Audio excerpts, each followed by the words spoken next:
Ever thought about making kimchi without cabbage? Sounds like blasphemy, but hear me out. The world of kimchi has more diversity than you might think. You can use an array of vegetables like radishes, cucumbers, or even carrots. Each vegetable brings a unique texture and flavor profile, creating an exciting fermentation experience. Imagine vibrant images of colorful veggies that play into this Korean staple. So let's start with the golden hero of this recipe, uh, radishes. You'll need a couple pounds, ideally, Korean white radishes, but daikon works just as well. Slice them into 1-inch cubes. Single look at these cute bite-sized chunks, and you'll be hooked. They're the stars of the show, folks. And next up, let's prep our veggies. Carrots add a sweet crunch. Use about 2 medium-sized ones. Julienne, finally. Then add green onions using,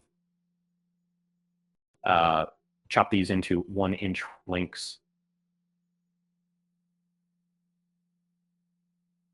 I think bright, vibrant colors, it's Instagram worthy with a delightful mix of hues. I mean, it's for those spicy souls, it's jalapeños time. 2 small ones, de-seeded and thinly sliced, should do the trick.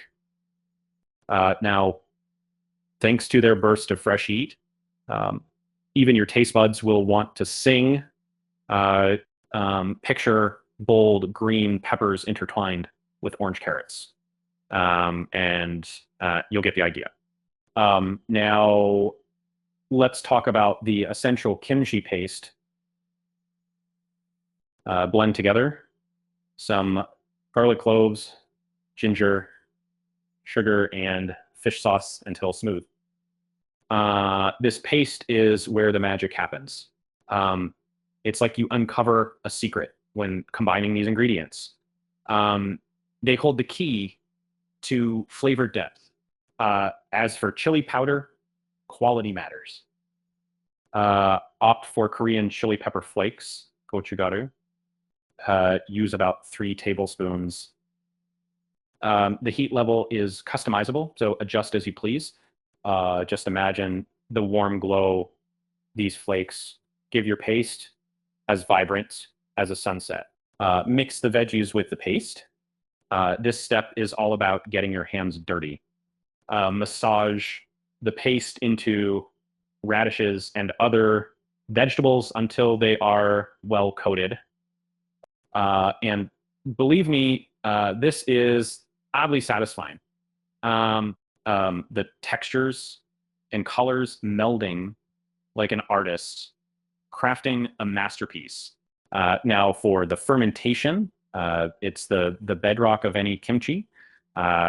It's pack everything tightly into a glass jar, leaving about 1 inch of space at the top.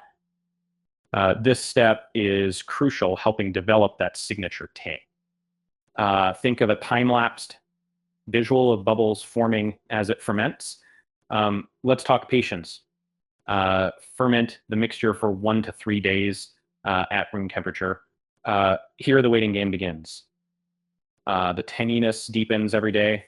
Think of it as letting a good story unfold, with every second imbuing richness and depth to the narrative.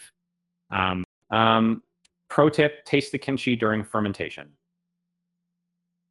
Not only is it a great excuse for frequent snacking, but you'll catch the ripeness right before it becomes too tangy. Trust me, closely monitoring this process ensures ultimate flavor perfection. And in fact, that we can always say it's not once fermenting, move it to the fridge.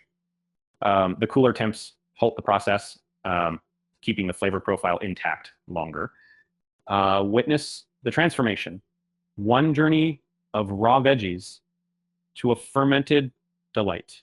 And it's like preserving a moment in a jar, delightful and enduring. And for serving, pair this kimchi with rice or enjoy it solo. It's zesty tang, makes any meal pop and exciting. Its health benefits are unbeatable, packed with probiotics and vitamins. It convinced yet? Okay, non-cabbage kimchi isn't just a sidekick. It's the unexpected hero you didn't know you needed.